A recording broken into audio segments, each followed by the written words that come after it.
Bonjour à tous. Je vous fais cette petite vidéo aujourd'hui pour voir avec vous si vous n'avez pas la croyance «je ne suis pas aimable». Parce que je me rends compte que énormément de personnes passent à côté aujourd'hui, alors qu'elle est vraiment centrale dans votre vie.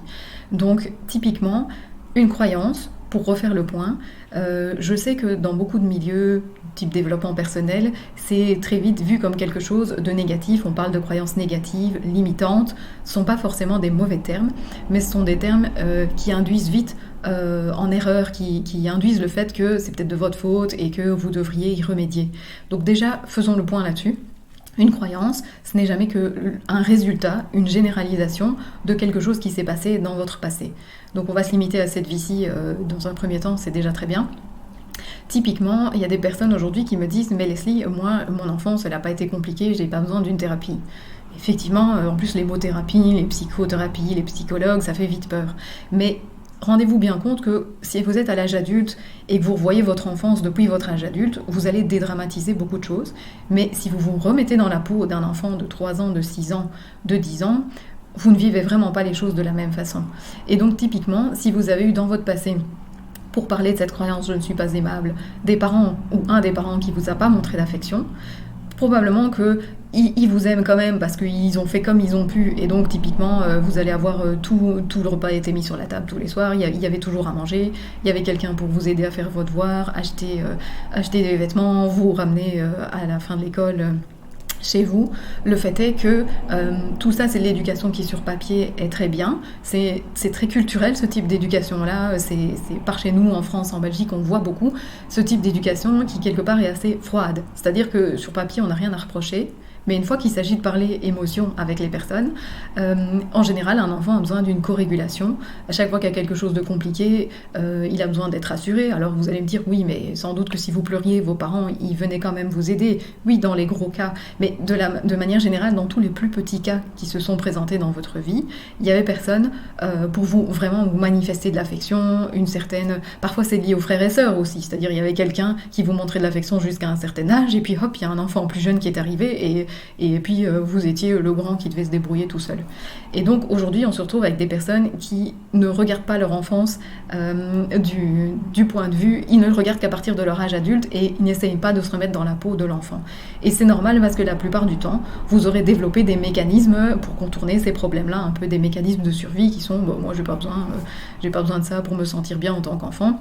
Et donc vous oubliez tout ça. Et c'est pas grave, c'est ce qui fait votre personnalité à l'âge adulte.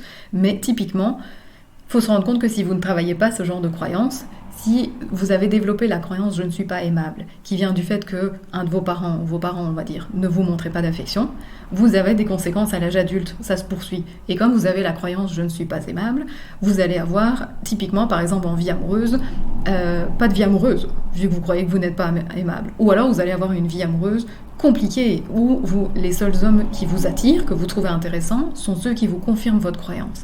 C'est-à-dire des hommes qui ne vous trouvent pas aimable. Et donc, où vous allez courir après des gens qui ne sont pas intéressés par vous, ou vous allez vous retrouver dans des situations qui se retournent contre vous, et là on tombe dans les dossiers des pervers narcissiques, etc. Et donc, ou alors vous allez avoir quelqu'un, mais qui n'est pas vraiment présent, ou qui vous trompe, hop, ça va confirmer que vous n'êtes pas aimable.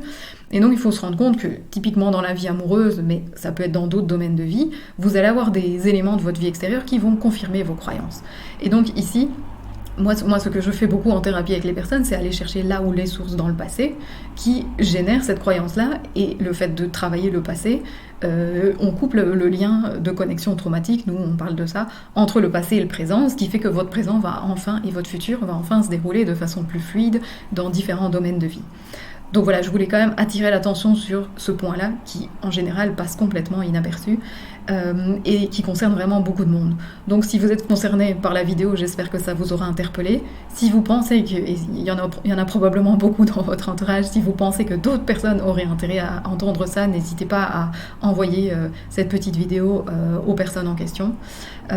Et aussi un dernier point, Si vous êtes dans tout ce qui est développement personnel, etc., bien souvent les gens ont tendance à travailler les croyances comme étant le problème et pas la source du passé comme étant le problème.